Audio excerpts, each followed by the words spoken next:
જસદણ પાસે લાખણકા ગામમાં નાજા જોગિયા અને રામ જોગિયા એ નામે બે કાઠી ભાઈઓ રહેતા હતા. બેઉ ભાઈ ખેતી કરી ગુજરાન ગુજારતા. ભગવાન શ્રીહરિની આજ્ઞાએ વિચરણ કરતા સંતો લાખણકા ગામની સીમમાં પધાર્યા. એ વખતે પોતાના ખેતરમાં કામ કરતા નાજા જોગિયાને સત્સંગ કરાવેલો. સંતોના વચનમાં વિશ્વાસ આવતા નાજા જોગિયા અને રામ જોગિયા વ્યસનોને ફેલફતુરો છોડી વર્તમાન ચુસ્તપણે પાળતા સત્સંગી થયા. એમના માતુશ્રી પણ શ્રેષ્ઠ સત્સંગી થયા હતા. લાખણકા ગામમાં ગોવાળિયા અટકના કાઠી પરિવારો રહેતા હતા. તેમાં લાખો ગોવાળિયા નામે એક દુરાચારીને ઉદ્ધત હતો. વળી સત્સંગનો પણ દ્વેષી હતો. તે રોજ પોતાની ડેલીએ કાલા અફીણના ગાંજાના કહુંબા ભરીને ડાયરામાં પોતાની મંડળી ભરીને બેસતો. નાજા જોગિયા સત્સંગી થયા તે આ મંડળીની ભાઈબંધી છોડી દુરાચારો તજી દીધા અને તેની મહોબત કે શેહમાં જરા પણ લેવાયા નહીં. તેથી લાખો ગોવાળીઓ વિના કારણે દ્વેષ કરવા લાગ્યો અને સત્સંગ છોડાવવા સારું વિધવિધ ઉપાયો કર્યા, પણ નાજા જોગિયા તો શૂરવીર થઈને ધર્મ નિયમો અડગપણે પાળતા હતા. એક વખતે વિચરણમાં ફરતા બે સાધુઓ લાખણકા આવ્યા. એ વખતે નાજા જોગિયાને નામ રામ જોગિયા એ બેઉ ખેતર ગયેલા. તેમના માતુશ્રી ભાવિક હતા. તેમને ખબર મળતા ખૂબ આગ્રહથી સાધુને ઉતારો અપાવ્યો. સાધુ સારું સીધું મોકલાવ્યું. નાજાને ઘેર સાધુઓ આવ્યા છે ને ત્યાં રસોઈ કરે છે એવા સમાચાર સાંભળી લાખો ગોવાળીઓ એકદમ ઉકળી ઉઠ્યો અને પોતા જેવા 5 માણસોને સાથે લઈ નાજા જોગિયાને ઘેર આવી સાધુઓને ઘણા અપશબ્દો કહી અપમાન કરવા લાગ્યો કે અમને પૂછ્યા વિના અમારા ગામમાં આવ્યા જ કેમ? તમારા જેવા નવા ધર્મના બાવા હાલી નીકળ્યા છે. લોકોને ભગતડા બનાવી અમારા જેવા ગામના આગેવાનોનું હીણું દેખાડે છે. માટે અબઘડીએ જ અહીંથી ગામ મેલીને જતા રહો. આમ ઘણો તિરસ્કાર કરી બેફામ ગાળોની વૃષ્ટિ કરી સાધુઓને તગેડી મિલ્યા. ખીચડીની હાંડલીઓ ફોડી નાખી. ડોશીએ ઘણી આજીજી કરી છતાં તૈયાર થયેલ રસોઈ જમી લે એટલી વાર પણ સાધુઓને ત્યાં ટકવા દીધા નહીં. ડોશીએ ઘણી આજીજી કીધી તોય રસોઈ જમવા ન દીધી. ઘેર આવ્યા બે ભાઈ જ્યારે સુણી વાત ચડી રીસ ત્યારે બેય ભાઈએ કીધો વિચાર વેર વાળવું આ કોઈ વાર.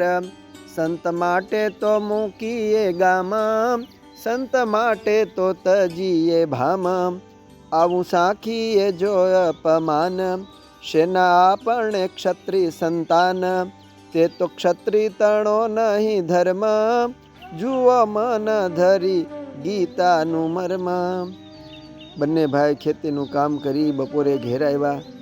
માતા પાસે હકીકત જાણી લાખા ગોવાળિયાએ અપમાન કરી ભૂખ્યા તરસા સાધુઓને ગામમાંથી કાઢી મૂક્યા.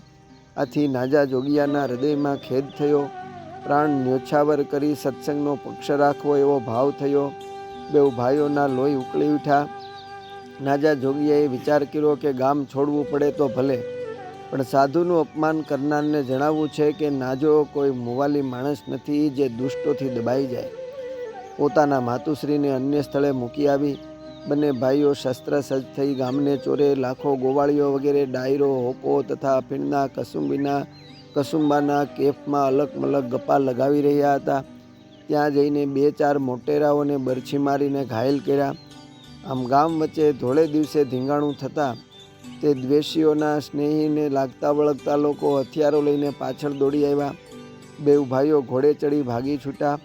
પાછળ વાડ ચડી ગામના સીમાડે વાર હારે ધીંગાણું થતાં હાથમાં ખુલ્લી તલવારો લઈ ભારે શૂરવીરતાથી સિંહની પેઠે વારની સામે બંને ભાઈઓ ધાયા. શૂરવીર મરણિયા થયેલા બંને ભાઈઓની તલવાર ચલાવવાની ચાલાકી જોઈ ગામના માણસો તો છક બની તુરત જ પાછા વળી ગયા.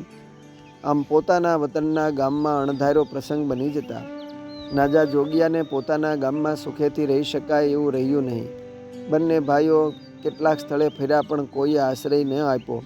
છેવટે ભડલી ગામના ભાણ ખાચરે આશ્રય આપ્યો એટલે ત્યાં જઈને વિસા. સત્સંગ અર્થે અને ભગવાનના સંતોને અર્થે શિર સાટે પક્ષ રાખી વતનના ગામનો પણ ત્યાગ કરી દીધો. એ વાત જાણી શ્રીજી મહારાજ બે ભાઈઓ ઉપર અત્યંત પ્રસન્ન થયા અને ખાસ કરીને નાજા જોગિયાને દર્શન દેવા ભડલી ગામે પધાર્યા. શ્રીજીના દર્શનને સેવા કરી તેઓ ઘણા સંતુષ્ટ થયા.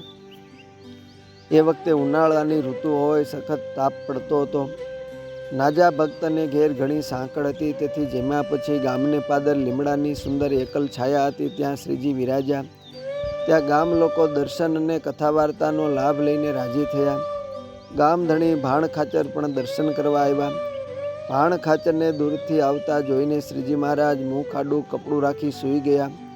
જ્યારે તે નજીક આવ્યા ત્યારે કપડું દૂર કરીને દર્શન દીધા. તેમના ગયા પછી નાજા જોગિયાએ પૂછ્યું કે કૃપાળુ, આપે શું લીલા કરી? ત્યારે શ્રી હરિએ કહ્યું કે ભાણ ખાચર તો લૂંટફાટ કરી લોકો ઉપર જુલમ ગુજારે છે. આવું એનું કર્મ સંભાળી અમે મુખ ઢાંકી દીધું, પણ તે બ્રહ્મચર્ય વ્રત દ્રઢતાથી પાળે છે. એ સાંભળી આવતા તેનું મુખ તો અત્યંત જોવા યોગ્ય છે તેમ જાણી અમે તત્કાળ દર્શન દીધા. બ્રહ્મચર્ય વ્રતની સમાન બીજું કોઈ શ્રેષ્ઠ વ્રત નથી. આ પ્રકારની પોતાની રુચિ ભક્તજનોને જણાવતા થકા શ્રીહરિ 2 દિવસ ત્યાં રહ્યા. પછી ત્યાંથી ગઢપુર પરત પધાર્યા. અસ્તુ. જય સ્વામિનારાયણ. શ્રી હરિલામૃત કળશ 7 વિશ્રામ 18 માંથી.